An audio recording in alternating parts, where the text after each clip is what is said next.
नमस्कार मित्रांनो, राजमुद्रा अकॅडमीमध्ये तुमचं स्वागत आहे. आपण जे IP सिंग सरांच्या सक्सेस अकॅडमीच्या मानवी संसाधन विकास आणि मानवी हक्क या पुस्तकाची जी लेक्चर सिरीज सुरू केली आहे, त्याच्यामध्ये आपण शिक्षण हा टॉपिक अभ्यासत आहोत. आज आपण या लेक्चरमध्ये कोणकोणते टॉपिक बघणार आहोत, तर शिक्षक या टॉपिकमधील महत्त्वाचे पॉईंट कोणकोणते बघणार आहोत. तर महाराष्ट्र शासनाच्या योजना यामध्ये कोणकोणत्या योजना बघणार आहेत. तर पहिली योजना आहे उपस्थिती भत्ता योजना, ज्याची सुरुवात 3 जानेवारी 1992ला सुरू झाली होती. ती कशासाठी सुरू झाली होती ते बघणार आहोत. त्याच्यानंतर मुलींना मोफत शिक्षण हे कधी सुरू झालं होतं, तर 1994-95ला ही योजना बघणार आहोत. याच्यानंतर आपण अहिल्याबाई होळकर योजना जी 1996-97ला सुरू झाली होती त्याच्याबद्दल माहिती घेणार आहोत. त्याचबरोबर इंग्रजी शिक्षणाची सुरुवात महाराष्ट्रामध्ये कधी झाली, 2000-2001 पासून. त्याचबरोबर वसती शाळा काय आहेत, ज्याची सुरुवात 2000 सालापासून सुरू झाली होती. साखर शाळा काय आहेत, ज्याची सुरुवात 1995-96ला झाली होती. आश्रमशाळा काय आहेत, ज्याची सुरुवात 1990-91ला झाली होती.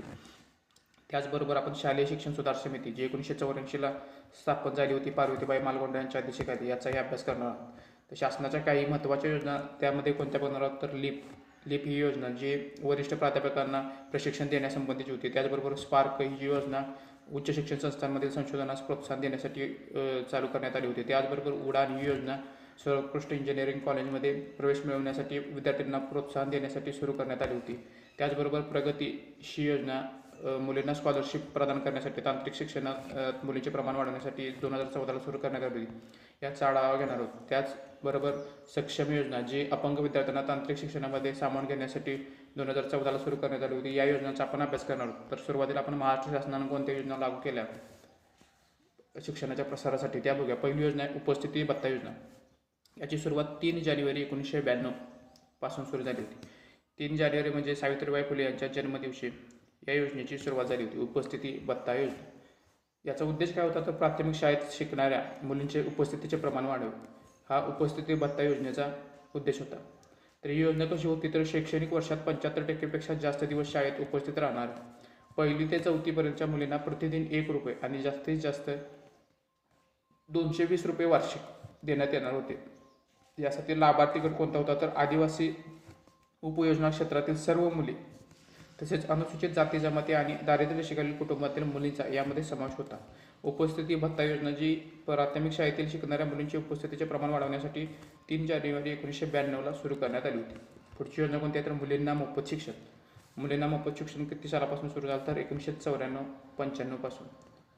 कोणत्या वर्गातील मुलींना मोफत शिक्षण देण्यात येणार होते, तर 1ली ते 12वीपर्यंतचे मुलींचे शिक्षण मोफत करण्याचा निर्णय 1994-95 मध्ये घेण्यात आला. पुढची योजना अहिल्याबाई होळकर योजना.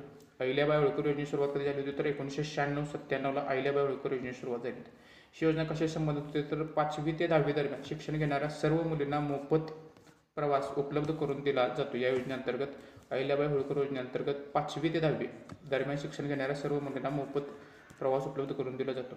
यासाठी अट काय, तर गावात माध्यमिक शिक्षण देणारी शाळा उपलब्ध नसेल तर अहिल्याबाई होळकर योजनेचा लाभ घेता येतो. ही योजना 1996-97 पासून सुरू झाली. जर गावात माध्यमिक शाळा असेल तर अहिल्याबाई होळकर योजनेचा लाभ तेथील त्या गावातील विद्यार्थ्यांना भेटत नाही.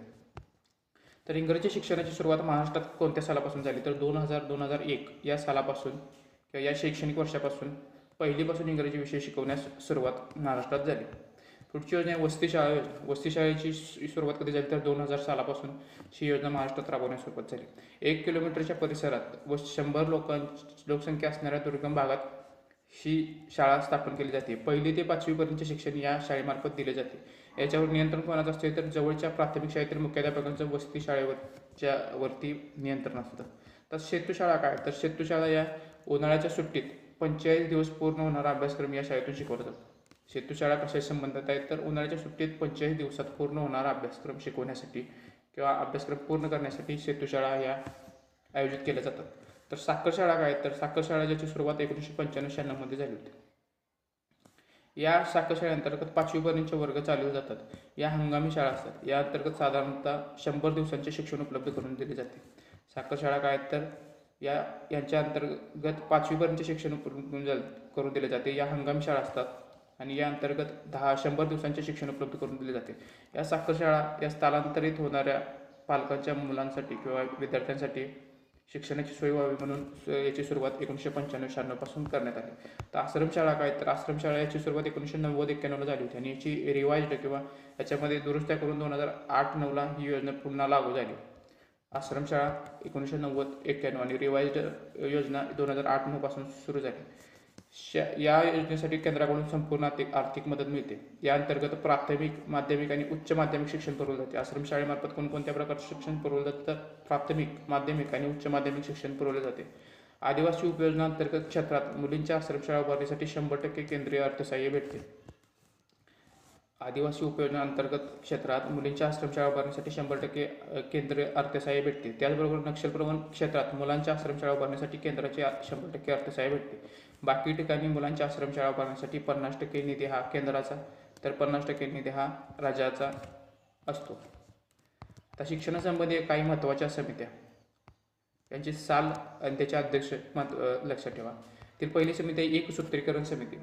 ही 1958ला स्थापन करण्यात आली होती. याचे अध्यक्ष कोण होते, तर जे.पी. नाईक. एकसूत्रीकरण समिती 1958 सालची, याचे अध्यक्ष जे.पी. नाईक. आणि शिफारस काय केली होती, तर संपूर्ण राज्यासाठी एकच माध्यमिक शिक्षण मंडळ असावे. ही शिफारस एकसूत्रीकरण समितीने 1958 सालच्या याचे अध्यक्ष जे.पी. नाईक होते. पुढची समिती कोणती आहे, तर भावनिक एकात्मता समिती. भावनिक एकात्मता समिती याची स्थापना कधी झाली होती, तर 1961ला. याचे अध्यक्ष कोण होते, तर संपूर्णानंद, डॉक्टर संपूर्णानंद हे भावनिक एकात्मता समितीचे अध्यक्ष होते. पुढची समिती आहे शिक्षक शिक्षण समिती. शिक्षक शिक्षण समिती याची स्थापना कधी झाली, तर 1965ला. याचे अध्यक्ष कोण होते, तर डॉक्टर चित्रा नाईक. चित्रा नाईक या शिक्षक शिक्षण समितीच्या अध्यक्ष होत्या. याचा उद्देश काय होता, तर 1971पर्यंत मोफत शिक्षण दिले जावे आणि शिक्षकांना आधुनिक प्रशिक्षण देण्यात यावे, हा शिक्षक शिक्षण समितीचा उद्देश होता, ज्याची स्थापना 1965ला झाली होती आणि त्याच्या अध्यक्ष चित्रा नाईक या होत्या. पुढची समिती कोणती आहे, तर शालेय शिक्षण सुधार समिती. शालेय शिक्षण सुधार समितीची स्थापना कधी झाली होती, तर 1984ला शालेय शिक्षण सुधार समिती स्थापना झाली होती. याचे अध्यक्ष कोण होते, तर पार्वतीबाई मालगोंडा या शालेय शिक्षण सुधार समितीच्या अध्यक्ष होत्या. याचं उद्दिष्ट काय होतं, तर शिक्षकांना सेवांतर्गत प्रशिक्षण द्यावे, त्याचबरोबर स्त्री शिक्षणाला प्रोत्साहन द्यावे आणि या शेवटची शिफारस होती अध्यापक महाविद्यालयाची संख्या वाढवावी. या शालेय शिक्षण सुधार समितीने शिफारसी केली होती, ज्याची सुरुवात 1984, ज्याची स्थापना 1984ला झाली होती आणि अध्यक्षा पार्वतीबाई मालगोंडा होत्या. आता पुढची समिती कोणती आहे, तर किमान अध्ययन क्षमता समिती. किमान अध्ययन क्षमता समिती, ज्याची स्थापना 1994 झाली होती आणि याचे अध्यक्ष डॉक्टर R.H. दवे होते. किमान अध्ययन क्षमता समिती स्थापना 1994 आणि अध्यक्ष डॉक्टर R.H. दवे होते. पुढची समिती आहे बाल शिक्षण समिती. बाल शिक्षण समिती स्थापना 1996 झाली होती. याचे अध्यक्ष होते राम जोशी. यातील महत्त्वाच्या समित्या कोणत्या आहेत, तर शालेय शिक्षण सुधार समिती, ज्याची स्थापना 1984 झाली होती आणि अध्यक्ष होत्या पार्वतीबाई मालगोंडा. दुसरी समिती शिक्षक शिक्षण समिती, ज्याची स्थापना 1965ला झाली होती आणि अध्यक्ष होत्या डॉक्टर चित्रा नाईक. आणि महत्त्वाची तिसरी समिती एकसूत्रीकरण समिती, याची स्थापना 1958ला झाली होती, अध्यक्ष जे.पी. नाईक. एकसूत्रीकरण समिती 1958ला स्थापना जे.पी. नाईक. शिक्षक शिक्षण समिती 1965ला स्थापना चित्रा नाईक अध्यक्ष आणि शालेय शिक्षण सुधार समिती 1984ला स्थापना अध्यक्ष पार्वतीबाई मालगोंडा. तर शासनाच्या काही महत्त्वाच्या योजना बघूया. त्यामध्ये पहिली योजना आहे लीप योजना, म्हणजे लीडरशिप फॉर अकॅमेडेशन्स प्रोग्राम. हा केंद्रीय मनुष्यबळ विकास मंत्रालयाकडून सादर करण्यात आलेली ही नवीन योजना होती. हा एक 3 आठवड्याचा प्रशिक्षण कार्यक्रम असून 2 आठवडे देशातील संस्थांमध्ये तर 1 आठवडा परदेशी संस्थांमध्ये या अंतर्गत वरिष्ठ प्राध्यापकांना प्रशिक्षण दिले जाते. लीप हा प्रोग्राम, लीडरशिप फॉर अकॅडेमिशियन्स प्रोग्राम, हा वरिष्ठ प्राध्यापकांना प्रशिक्षण देण्यासाठी सुरू करण्यात आला होता. यांच्या अंतर्गत कोणते प्रशिक्षण दिले जाते, तर skill of problem solving, handling stress, team building work, conflict management, development communication skill, financial and general administration या प्रकारचं प्रशिक्षण वरिष्ठ प्राध्यापकांना लीप या प्रोग्राम अंतर्गत दिलं जातं. हा कार्यक्रम देशातील NIRF क्रमवारीतील पहिल्या 15 संस्थांसाठी लागू करण्यात आला. पुढचा प्रोग्राम आहे अर्पित प्रोग्राम. अर्पित प्रोग्राम कशा संबंधित आहे, तर याचा लॉंग फॉर्म आहे annual refresher programme in teaching.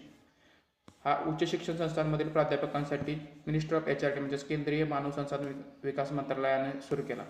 या अंतर्गत 15 लाख प्राध्यापकांना स्वयं या मॅसिव्ह ओपन ऑनलाईन कोर्स डेव्हलपमेंटचे कोर्सेस पूर्ण करावे लागतील. जे प्राध्यापक हे यशस्वीरित्या कोर्सेस पूर्ण करतील त्यांना एक प्रमाणपत्र देण्यात येईल. या अंतर्गत दरवर्षी नव्याने कोर्सेस उपलब्ध होतील आणि प्राध्यापकांनी ते दरवर्षी पूर्ण करणे अपेक्षित आहे. अर्पित योजना कशासाठी आहे, तर उच्च शिक्षण संस्थांमधील प्राध्यापकांसाठी त्यांच्या प्रशिक्षणासाठी ही योजना आहे। या अंतर्गत त्यांना स्वयं या massive open online course development अंतर्गत काही कोर्सेस पूर्ण करावे लागतील। कोर्सेस पूर्ण झाल्यानंतर त्यांना प्रमाणपत्र देण्यात येईल। त्या पुढची योजना आहे स्पार्क योजना। स्पार्क योजनेचा लॉंग फॉर्म काय तर scheme for promotion for academic and research collaboration. Spark योजनेचा लॉंग फॉर्म काय तर scheme for promotion of academic and research collaboration. याचा उद्देश काय तर भारतातील उच्च शिक्षण संस्थांमधील संशोधनास प्रोत्साहन देणे, म्हणजे रिसर्च इकोसिस्टम तयार करणे। भारतातील उच्च शिक्षण संस्थांमधील संशोधनास प्रोत्साहन देऊन जगभरातील निवडक 28 देशांमधील उच्च शिक्षण संस्थांसोबत राष्ट्रीय किंवा आंतरराष्ट्रीय स्तरावरील समस्या सोडवण्यासाठी उपाय सुचवण्यासाठी प्रेरित करणे। आंतरराष्ट्रीय स्तरावरील उच्च शैक्षणिक संस्थांचे या अंतर्गत सहकार्य लाभणार आहे। यामुळे आंतरराष्ट्रीय स्तरावरील नावाजलेले प्राध्यापक भारतीय शिक्षण संस्थांशी संलग्न होतील। स्पार्क योजनेमुळे आंतरराष्ट्रीय स्तरावरील नावाजलेले प्राध्यापक भारतीय शिक्षण संस्थांशी संलग्न होतील। या योजनेचा मुख्य उद्देश काय तर उच्च शिक्षण संस्थांमध्ये रिसर्च इकोसिस्टम म्हणजे संशोधनास प्रोत्साहन देण्याची इकोसिस्टम तयार करणे। त्याचबरोबर भारतातील विद्यार्थ्यांना जागतिक स्तरावरील प्रयोगशाळांमध्ये शिकण्याची संधी मिळेल। या योजनेद्वारे जागतिक स्तरावरील गुणवत्तापूर्ण शैक्षणिक प्रणाली, संशोधन, पब्लिकेशन इत्यादी महत्त्वपूर्ण गोष्टींचा लाभ होणे अपेक्षित आहे। या योजनेत सहभागी होणाऱ्या भारतातील शैक्षणिक संस्था या अखिल भारतीय संस्था ज्या टॉप 100 मध्ये आहेत किंवा NIE रँकिंगद्वारे टॉप 100 मध्ये संस्था आहेत, त्यांच्यासाठी ही स्पार्क योजना लागू आहे। परकीय देशातील विद्यापीठ जे QS वर्ल्ड युनिव्हर्सिटी रँकिंगमध्ये टॉप 500 मध्ये आहेत, अशी विद्यापीठे ही स्पार्कशी संलग्न होणार आहेत। आता पुढची योजना आहे एरिया म्हणजे Atal ranking of institution on innovation achievement. ही मानव संसाधन मंत्रालयाद्वारे या क्रमवारीची घोषणा करण्यात आली। या अंतर्गत भारतातील सर्व प्रमुख उच्च शिक्षण संस्था आणि विद्यापीठे यांची नवकल्पना आणि उद्योजकता विकास म्हणजेच इनोव्हेशन अँड एंटरप्रिनरशिप डेव्हलपमेंट या आधारावर क्रमवारी ठरवण्यात येणार आहे। एरिया म्हणजेच Atal ranking of institutions on innovation achievement म्हणजे इनोव्हेशन वरती संस्थांचे रँकिंग ठरवण्यात येणार आहे। म्हणजेच नवकल्पना आणि उद्योजकता विकास या संदर्भात काही संस्थांची रँकिंग ठरवण्यात येणार आहे। यामध्ये कोणते घटक विचारात घेण्यात येणार आहेत तर पहिला म्हणजे budget and funding support, infrastructure and facilities. तिसरा घटक आहे awareness, promotions and support for idea generation and innovation. चौथा घटक आहे promotion and support for entrepreneurship development. पाचवा घटक आहे innovative learning methods and courses. सहावा घटक आहे intellectual property generation, technology transfer and commercialisation. सातवा घटक आहे innovation in governance of the institutions. म्हणजे एरियाची एक रँकिंग ठरवणारी किंवा इनोव्हेशनवरती आधारित विद्यापीठांची रँकिंग ठरवण्यासाठी किंवा क्रमवारी ठरवण्यासाठी सुरू करण्यात आलेली योजना। पुढची योजना उडान ही योजना कोण राबवते तर CBSE अंतर्गत ही योजना राबवली जाते। याचा उद्देश काय तर भारतातील सर्वोत्कृष्ट इंजिनिअरिंग कॉलेजमध्ये प्रवेश मिळवण्यासाठी विद्यार्थिनींना प्रोत्साहन देणे। उडान योजनेचा उद्देश काय तर भारतातील सर्वोत्कृष्ट इंजिनिअरिंग कॉलेजमध्ये प्रवेश मिळवण्यासाठी विद्यार्थ्यांना प्रोत्साहन देणे, शालेय स्तरावर विज्ञान आणि गणित विषयात गुणात्मक शिक्षण पुरवणे। ही योजना 11वीमध्ये शिकणाऱ्या मुलांसाठी लागू आहे। PCM विषय घेऊन म्हणजे फिजिक्स, केमिस्ट्री आणि मॅथ्स विषय घेऊन प्रवेश मिळवणारी मुलगी ह्या उडान योजनेसाठी पात्र असेल। पुढची योजना आहे प्रगती योजना कशाशी संबंधित होती तर मुलींसाठी स्कॉलरशिप योजना होती। याची सुरुवात 2014ला झाली होती। ही तांत्रिक शिक्षणात ही योजना कशासाठी सुरू करण्यात आली होती तर तांत्रिक शिक्षणात मुलींचे प्रमाण वाढवण्यासाठी किंवा प्रोत्साहन देण्यासाठी ही योजना प्रगती योजना सुरू करण्यात आली होती। या अंतर्गत वर्षाला एकूण 4000 शिष्यवृत्ती देण्यात येतात। 6 लाखापेक्षा कमी उत्पन्न असणाऱ्या कुटुंबातील एकाच मुलीला या योजनेचा लाभ घेतो। या योजनेसाठी निवड ही मेरिटच्या आधारे करण्यात येईल। ज्या मुलीने इंजिनिअरिंग किंवा डिग्री डिप्लोमाच्या प्रथम वर्षाला प्रवेश घेतला आहे त्या मुली शिष्यवृत्तीसाठी अर्ज करू शकतील। म्हणजे प्रगती या योजनेअंतर्गत कोण अर्ज करू शकतील तर ज्या मुलीने इंजिनिअरिंगच्या डिग्री डिप्लोमाच्या प्रथम वर्षाला प्रवेश घेतला आहे त्या मुली या शिष्यवृत्तीसाठी अर्ज करू शकतील। शिष्यवृत्तीचं स्वरूप काय तर 30,000 रुपये किंवा ट्युशन फी माफ आणि प्रत्येक वर्षी 10 महिन्यासाठी 2,000 रुपये देण्यात येतील। पुढची योजना आहे ईशान उदय योजना। ईशान उदय स्कॉलरशिप याची सुरुवात 2014ला झाली होती। ही फक्त ईशान्य भारतातील राज्यांसाठी लागू असेल। या अंतर्गत 10,000 शिष्यवृत्ती देण्यात येणार आहेत। ही योजना साधारण डिग्री कोर्स, तांत्रिक व्यावसायिक कोर्सेससाठी प्रवेश घेणारे विद्यार्थी यासाठी पात्र ठरतील। याची अंमलबजावणी कोण करणार आहे तर विद्यापीठ अनुदान आयोग ईशान्य उदय स्कॉलरशिपची अंमलबजावणी करणार आहे। म्हणजेच UGC या योजनेची अंमलबजावणी करणार आहे।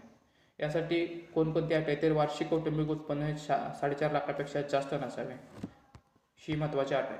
तर याचं शिष्यवृत्तीचं स्वरूप कसं आहे तर साधारण डिग्री कोर्सेससाठी 3,500 रुपये प्रति महिना आणि व्यावसायिक डिग्री कोर्सेससाठी 5,000 रुपये प्रति महिना या योजनेअंतर्गत लाभार्थ्याला भेटणार आहे.